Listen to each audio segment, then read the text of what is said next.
Tina's arrogance collided with the unexpected skill of the seemingly ordinary Athena in the operating room.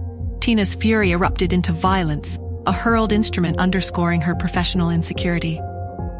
Despite the chaos, my focus remained unwavering. The delicate surgery completed successfully. Director Shaw's swift judgment destroyed Tina's career, leading to her arrest for endangering a patient. As Tina was led away, Joel Smith's thoughtful gaze fixed on me. What has Joel Smith noticed about Athena? Does he suspect her true identity? And with Tina's downfall, will Athena's legendary persona finally be revealed?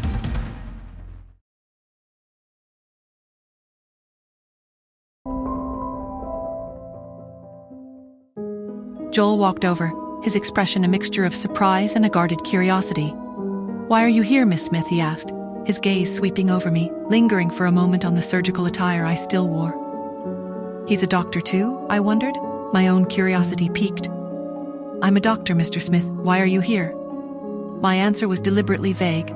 His eyes narrowed, his attention shifting towards the operating theater doors. I knew he was looking for Athena. The rumors of the renowned surgeon's presence had likely spread like wildfire through the hospital. And given his uncle's desperate situation, Joel would undoubtedly be seeking any possible help.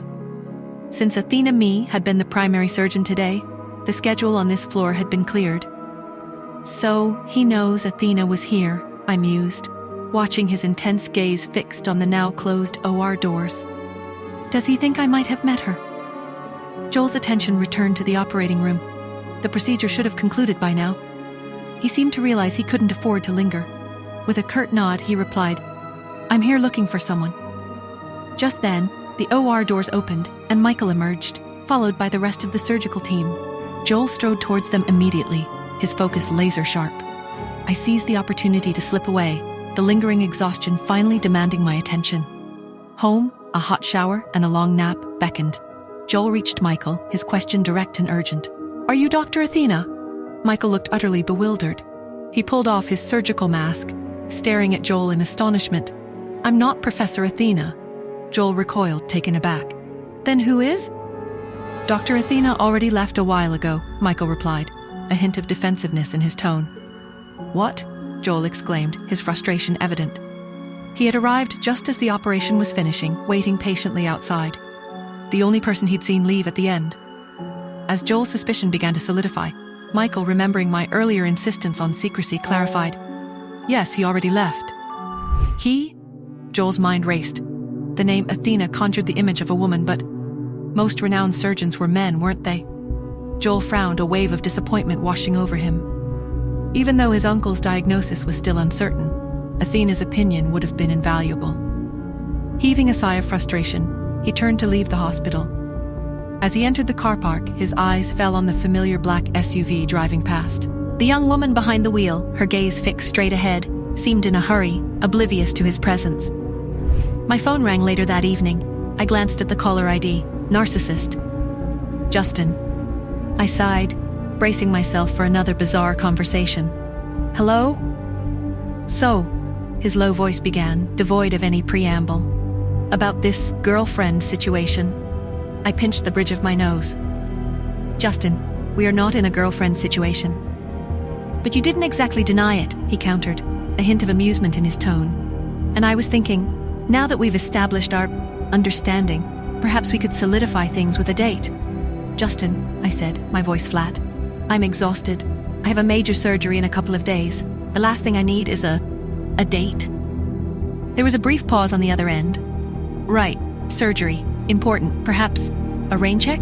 A few days after?" I considered his persistence. It was annoying, yet strangely persistent. "Maybe," I conceded, my voice non-committal. "I'll let you know if I have a free moment." I ended the call before he could launch into any further declarations of our non-existent relationship. Across town, at Chester's surprisingly child-friendly apartment, Pete and Cherry were engaged in a serious discussion amidst a chaotic landscape of building blocks and action figures. "They're still not getting married," Pete said, his small brow furrowed in frustration, "even after the fancy dinner Daddy planned." Cherry nodded, her pigtails bouncing with the intensity of her agreement. "Mommy was really mad about that pink car, though. Maybe that ruined it." "Chester," who was attempting to construct an elaborate tower that kept collapsing, chuckled. Romance is a tricky business, kids. Sometimes it takes a little intervention. We need to send them on another date, Pete declared, his eyes lighting up with a newfound determination. But where? Cherry pondered, tapping a finger against her chin. Chester's eyes twinkled. Leave that to me. I might have a few ideas. He winked, a conspiratorial air about him. Operation Happily Ever After Phase 2 is a go. Meanwhile, in a dimly lit office, Joel's phone buzzed. He snatched it up, his anticipation evident. It was Quentin. The DNA result is red, Quentin's gravelly voice announced. Joel was waiting very eagerly for these results. What will Joel find out? Who is Nora's real family? Will Nora ever find out about them? And will Pete and Cherry successfully set up their parents? Hi, Nora here. If you are wondering what happens next, then download the Pocket FM app and listen to the exciting episodes of Saving Nora Now with the link in the description.